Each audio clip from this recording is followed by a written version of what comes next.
Hello and welcome to Big Picture Monday. My name is Cali Black here with all the context you need to totally rock this week's Come Follow Me readings. This week we are studying Doctrine and Covenants sections 133 and 134. This week we have a really random context to go through. So I'm glad you're here because I would love to walk you through this because we're not even close to chronological.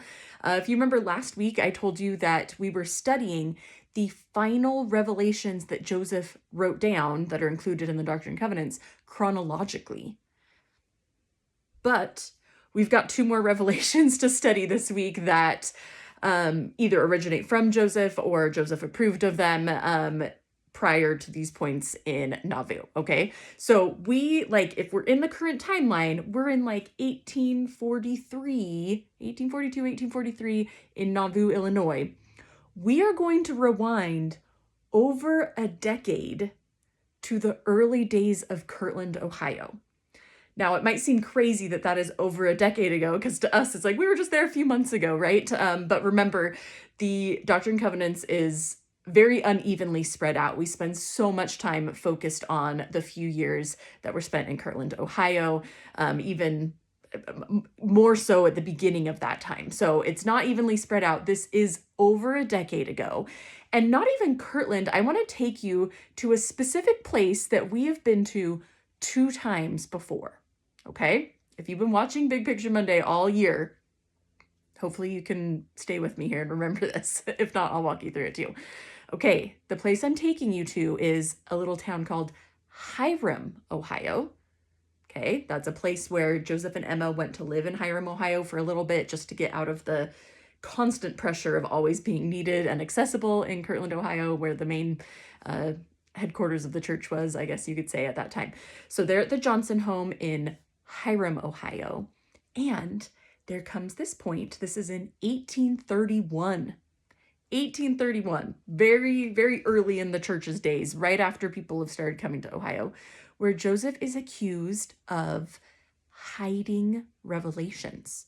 He's accused for the first time by someone who had been in the church beforehand that Joseph is receiving all these revelations from the Lord, but he isn't sharing them. And Joseph immediately felt like, this is a misinterpretation of what I'm doing. Like, I kind of share them, but there's usually only 1 or 2 or 3 copies, and I can't just share them widely. And so this idea comes up, what if we collect all of the revelations together and we publish them in a book? Is this maybe sounding familiar? So there's this meeting in Hiram, Ohio, where a group of elders gather together and they bring this question to the Lord. Should we collect all of Joseph's revelations together and publish them in a book called the Book of Commandments, which eventually became the Doctrine and Covenants. And at this meeting, the Lord made it very clear that his will was, yes, publish these revelations, make them public.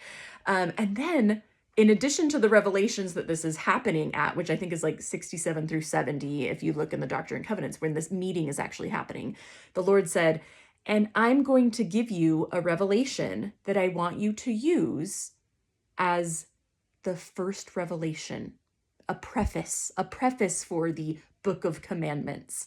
And that is Doctrine and Covenants section 1. So at the very beginning of this year, the very first section in Doctrine and Covenants, we were talking about this meeting in Hiram, Ohio, where they come up with the Book of Commandments, the Lord reveals it to them, and then the Lord gives them a preface for the book. And this preface introduces the themes and the purpose of the Book of Commandments, these revelations, right? It's talking about how the gospel will fill the earth, talking about Christ's second coming, just talking about doctrine and covenants, right? And commandments, where all these things come from. So the Lord gave that revelation to the saints, and that became section 1. Well, a few days after this meeting in Hiram, Ohio, the Lord gave Joseph Smith one more revelation. And the Lord said, Joseph, this is going to be the appendix to the Doctrine and Covenants, meaning at the very end of the Book of Commandments, which would become the Doctrine and Covenants.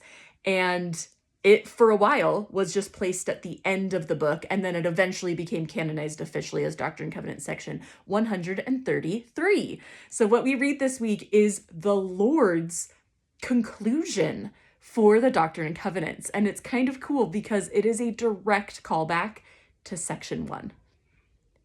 go back and read section 1 if you have some extra time this week, because he's talking about the same themes. He's talking about how the gospel will go and fill the earth. He's talking about the second coming and signs to look for Jesus Christ's second coming. So as you read section 133, think about, this is kind of, we're here at the end. We really are the conclusion of the Doctrine and Covenants and these themes that the Lord has been trying to point out to us as we've read through all of these revelations from Joseph Smith and the saints in the early church days. So that's section 133.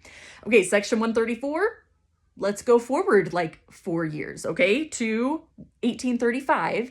1835, we're still in Kirtland, Ohio, but just to set the scene, this is the time period where most of the saints were still in Ohio. Joseph was still in Ohio, but the saints that were in Missouri were having a hard time. They knew about the mob attacks. They knew about the government not really standing up to the mob. The government was just like, darn, the mobs ran you out of all your property that you purchased and your homes.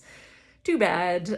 Like, not helping at this point. And so feeling especially frustrated with the government, and specifically the Missouri state government, Oliver Cowdery and Sidney Rigdon presented a document to the saints that was titled The Declaration of Government and Law. Now, it seems like Oliver Cowdery probably wrote this document because Joseph Smith was actually out of town at the time. But Oliver wrote this document. We can assume that it's based off principles that he had discussed with Joseph previously, and he presents this to the saints. Now, Joseph Smith, when he did see this document later, immediately said, yes, this is absolutely true. Joseph himself then quoted this constantly, and in fact, it helped inspire the exact wordings that would be found in the Articles of Faith, numbers 11 and 12. So if you're familiar with the Articles of Faith, look for remnants of, this is before the Articles of Faith were written, this document was written. So look for some of that wording and just kind of concepts as you look through the section. So this document that Oliver Cowdery officially wrote became canonized as Doctrine and Covenants section 134. Again, Joseph Smith totally gave his stamp of approval later and quoted it himself and used it in further scripture himself. So we do believe of its divine origin as Oliver Cowdery penned it. As you look through it, you're gonna see that Oliver really wanted to make sure that the world knew what the saints believed about government, which was people should be subject to the laws of the land and to the rulers of the land, but then also calling on the rulers of the land to uphold the law and to answer to what they needed to answer to. So kind of going both ways. Saints are expected to be good citizens, and also the expectation is on the government that they will do what they say they're going to do. Again, put this against the backdrop of, I mean, you can put it against any backdrop in modern history, I guess, but like the context in which it's written is the saints feeling especially burned by the government when they did not protect the saints from being expelled out of their county in Missouri and losing all their land, and just feeling like they weren't standing up to it. However, also calling on the saints to be people who uphold the law as well. Okay, that's it for the revelations that we're studying this week. Like I said, kind of random context, but hopefully you feel confident about putting these into place at that meeting in 1831 and then 1835 with the political unrest and why these two revelations were included and canonized into the Doctrine and Covenants. Next week will be the sad, heavy week in Doctrine and Covenants. So just heads up and prepare for that as we do get to the end of the Prophet Joseph's life in Carthage jail. My personal focus question for this week, I think, has to do with this theme that the Lord presents himself in Doctrine and Covenants section 1 and Doctrine and Covenants section 133, which is that the gospel will fill the entire earth. That is prophesied of over and over again. And here the Lord is declaring the gospel will fill the entire earth. And if we think about what the saints were doing 200 years ago compared to where the gospel is now, like, it's happening, you guys. Like the gospel is starting to fill the entire the earth.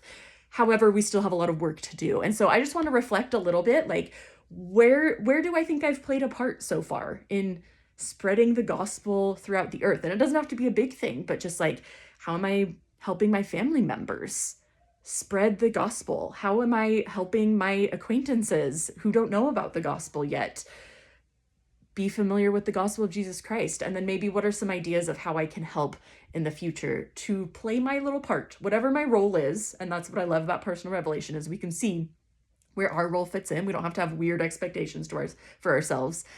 We can see how we can do a little better at playing our little role in taking the gospel to the whole earth, because I want to be a part of God's great work on the earth. All right, have a great week this week, and happy studying.